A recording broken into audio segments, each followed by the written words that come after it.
Ladies and gentlemen, welcome back to the Track Limits podcast team. A lot has happened since round one. In particular, he's back. The Spaniard El Matador, Fernando Alonso himself. So we're going to dive into some key points of his career leading up to now and what we think here at Track Limits podcast on the move by Cyril Abiteboul and team boss of Renault. So take it away, Phil. Well, I think this re-emergence of Fernando Alonso seems to come down to that age-old debate that we've been having here on Track Limits definitely throughout lockdown of do you or should you choose to have back drivers that have already said they're retiring or leaving the sport, or should you sack them off and make space for drivers that are up and coming through youth programs? And I think a lot of us have got different views on this, and we're going to touch a little bit on certainly reasons why Fernando Alonso is a good shout, reasons why Fernando Alonso may not have been a good move by Renault, and reasons why, youth programs versus retired drivers making returns might be a bit of a touchy subject. So I think to start, let's have a look at reasons why we think that this might be a good move for Renault. They've confirmed that Fernando Alonso is going to be coming back for 2021 to partner Esteban Ocon for 2 years, and then there'll be option for further years after those original 2. So, achievements in F1, where do we start? He's got 2 World Championships, hasn't he? Yeah, 2 of them. 2 World Championships. Start at the top. Yeah, definitely. 05 and 06, driving for Renault. So he's been a champion in the team that he's returning to. It's a bit of a love story there. He was runner-up in 2012 with Ferrari as well, wasn't he? Yeah, 32 race wins he's got, or 31?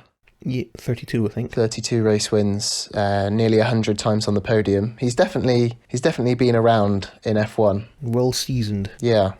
Deval, I'm going to let you talk a little bit about his racing exploits in the last 2 years. Obviously, Fernando Alonso left McLaren in 2018. Yeah. And he's been busy. Yeah, he's been busy outside of F1. He did the World Endurance Championship, and he won 5 out of the 8 races on the calendar of the 2018-19 year. And they were Spa, which was the first round, Le Mans, which was the second one, and then he won again later on at Sebring, Spa again, and Le Mans. So he's a 2-time Le Mans winner in the same season. And then since I think he's after the Triple Crown, isn't he? So since he's got Monaco and Le Mans in the bag, he went to IndyCar to try and nab the Indy 500. Yeah, he certainly seems to be, as Chris has said before on a different podcast, a dab hand at racing anything. Mm-hmm. He's done the Dakar Rally this year.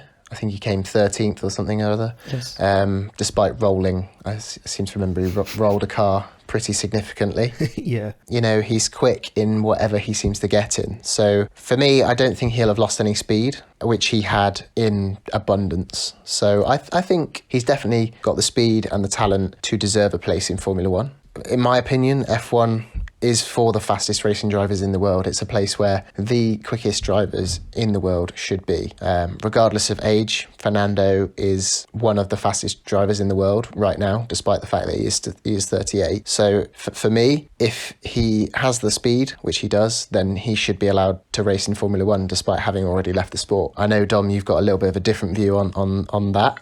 Would you care to share with the viewers your view on returning retirees? I've got a bit of a PM pod about it with regards to younger drivers. The way how the current ladder into F1 is that obviously you start in karting and then you work your way up through F4, F3, F2 into F1. And then sometimes, depending on age and availability of seats, sometimes they go across and do like a European Formula Championship or something as a filler gap between F3 and F2, so there's many different routes to get to F1, and also some of the guys currently on the grid haven't actually gone through the full F3, F2 to get to F1 either, but that's typically the norm. But it doesn't cater very well to someone who's been really, really quick, like say, for example, Stoffel Van Dorn, and he's an example that I want to make in my point. Van Dorn came all the way up through the ranks, and he was the prodigal son. He was supposed to be the next big thing to come out of junior categories, and there was nowhere for him to go. But McLaren kept him. At the time, it was Alonso and Jenson Button driving a car that, let's be honest, didn't have the pace in it. The two of them, Alonso in particular, were able to wrestle what little it could do and make the most of it. Then They stuck Stoffel in the car after Alonso's horrific crash in Australia, and he got 2 points in Bahrain, and everyone's like, yes, the prodigal son, it's all going to be good. And then the car got worse, but with Alonso at the wheel, it was like, okay, you couldn't really tell that the car was getting worse because he was driving it that much harder. But then how do you expect a rookie to go up against someone like Alonso,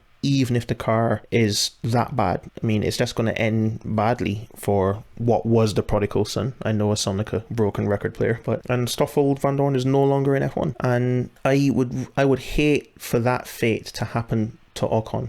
And I am a huge Esteban Ocon fan.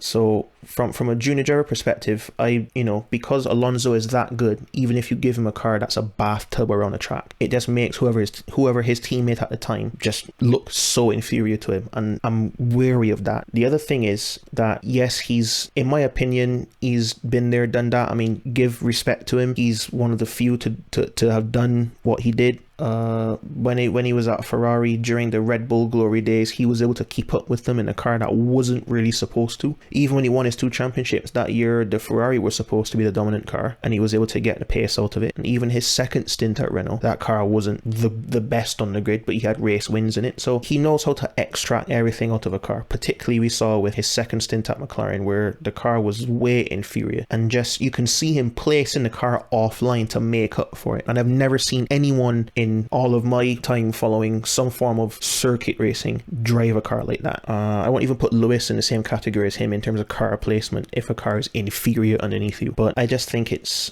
this is my opinion, I just think it's a bit desperate by Cyril and Fernando to get them back into the sport. But there's potential, and there's potential for it to be good and potential for it to be bad, and it all depends on how Cyril manages it. And either way, Alonso has a win-win. He can get to come back into F1 for 2 years, the glitz and glamour, get to drive a car again. Cool. The biggest losers, if it goes down that road, will be Cyril and Renault and what that partnership becomes, and then Ocon being a teammate. But it also has the potential to be incredible, because I mean, who best to get data on a Renault than Fernando Alonso himself? And that would be really critical to Ocon, a French driver in a French team, and that would be Cyril now being the glue to getting Renault back up to its glory days that they promised Ricciardo last year. So it's got potential to be good and bad. It's certainly going to be a big opportunity for Ocon to prove himself. You know, he's got an opportunity to outperform Fernando Alonso, one of arguably the greatest ever. He's got an opportunity to match him. He's got an opportunity to learn from him. So I feel Ocon is going to be lucky.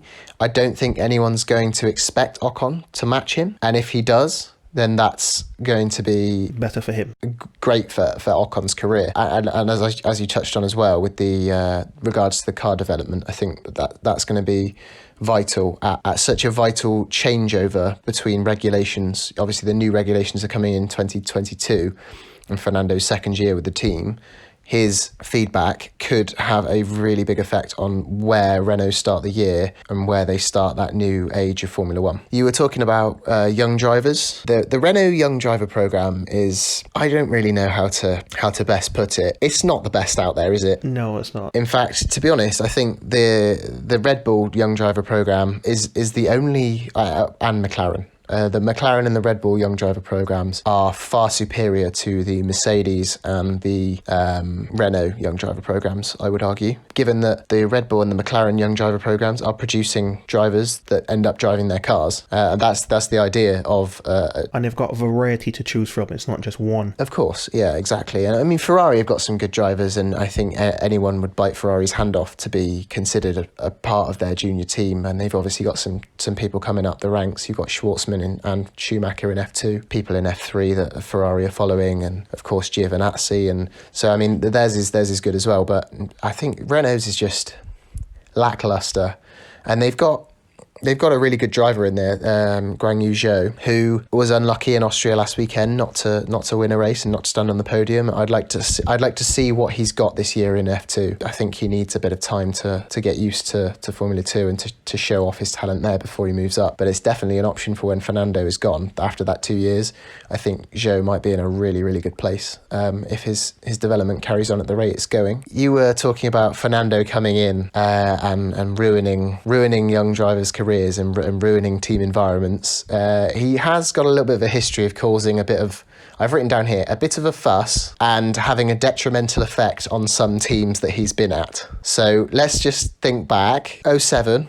McLaren joins Lewis Hamilton. There was that bust up at Hungary where Fernando stopped in the pit box and then which prevented Hamilton from having an attempt at pole position. And that inter-team battle and the politics going on there pretty much ruined either driver getting a shot at the title. They missed out by 1 point to Raikkonen. Then he went off back to Renault, didn't he? Where there was an accident, in inverted commas, with Nelson Piquet Jr., which Alonso claims he had nothing to do with. I just don't buy that, but that's a story for another time. Then he goes to Ferrari and it was all, he's going to save us and his stint at Ferrari was incredible, as probably the best stint of his career. It was his peak of his career and it ended in just fireworks. It just fell out. Yep. And then he ended up going back to McLaren and, him and Jensen got on really well. And then in comes Stoffel Van Dorn. And again, he wiped the floor with him, kind of ruined Stoffel Van Dorn's career. He just sort of, he's like a tsunami or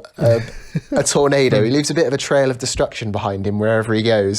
So that could be good. And I'm sure that Renault aren't best placed to deal with Fernando's trail of destruction with Cyril Arbitable at the helm, because I've made clear my opinions on Cyril Arbitable in the past. I don't think he deserves the job as a team boss. So we'll knock that on the head and we'll talk about some previous F1 world champions that have made comebacks.